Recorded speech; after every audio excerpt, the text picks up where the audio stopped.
students. Today we are going to discuss the remaining phylums of invertebrates. You all know the animals without backbone are grouped under invertebrates. So today we are going to discuss the phylum Platyhelminthes, phylum Nematoda and phylum Annelida.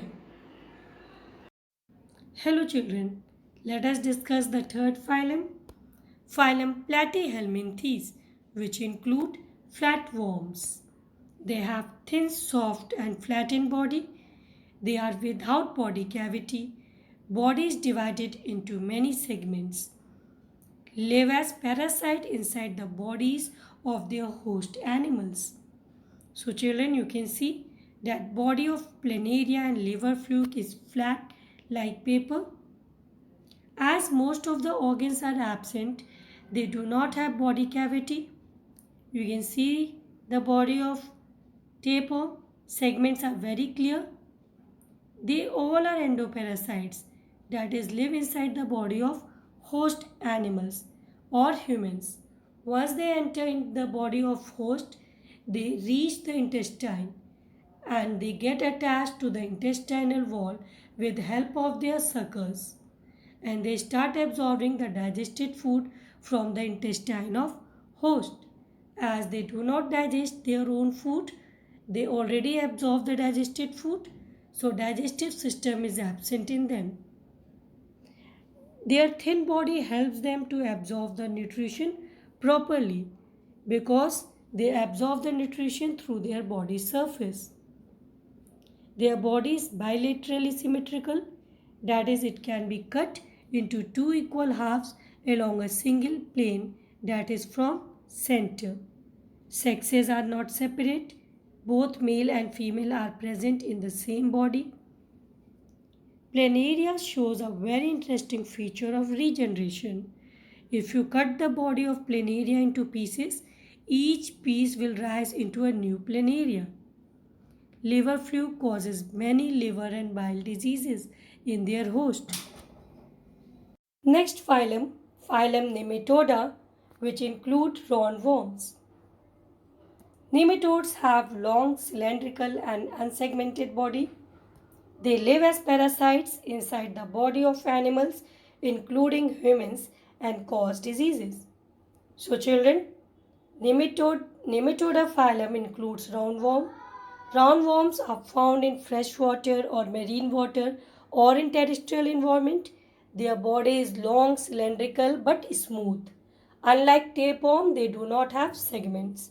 They are also parasite and live inside the intestine of host, but they have two openings. One is mouth, through which they take in food, and other is anus, through which they throw their waste material out. While in tapeworm, we were having only one opening. Sexes were not separate in tapeworm. Both male and female organ were in same body, but here they have separate bodies for male and female. So sexes are separate and they reproduce by forming eggs. The common examples are roundworm and hookworm.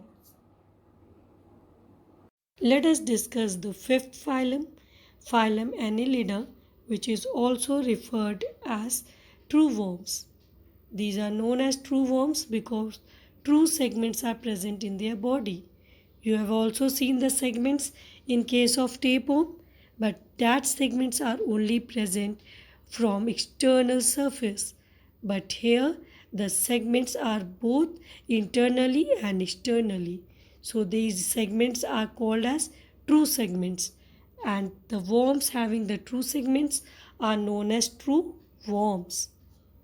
Annelids have soft, segmented and bilaterally symmetrical body.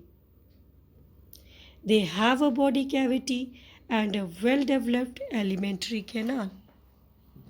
They have a special organ of excretion called nephridia. They move by parapodia or setae.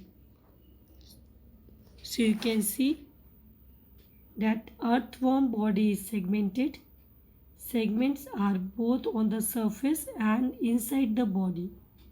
So these are known as true segments. Body is soft, bilaterally symmetrical, that is, body can be divided into two equal halves from a single plane, that is from center. They have a body cavity. Many organ systems are now present. They have a well-developed alimentary canal. Digestive system is present. Excretory system is present. For excretion, they have a special type of organ called nephridia in their each segment. They have a proper locomotory organ which is known as parapodia. Parapodia is the extension of the body wall. Body wall extend themselves to form a locomotory organ called parapodia. At the tip of the parapodia, a hard structure is present which is known as setae, which help them to move. Leech is another example of annelida. Leech is also known as bloodsucker. Once it gets attached to the body of the host, it starts sucking the blood.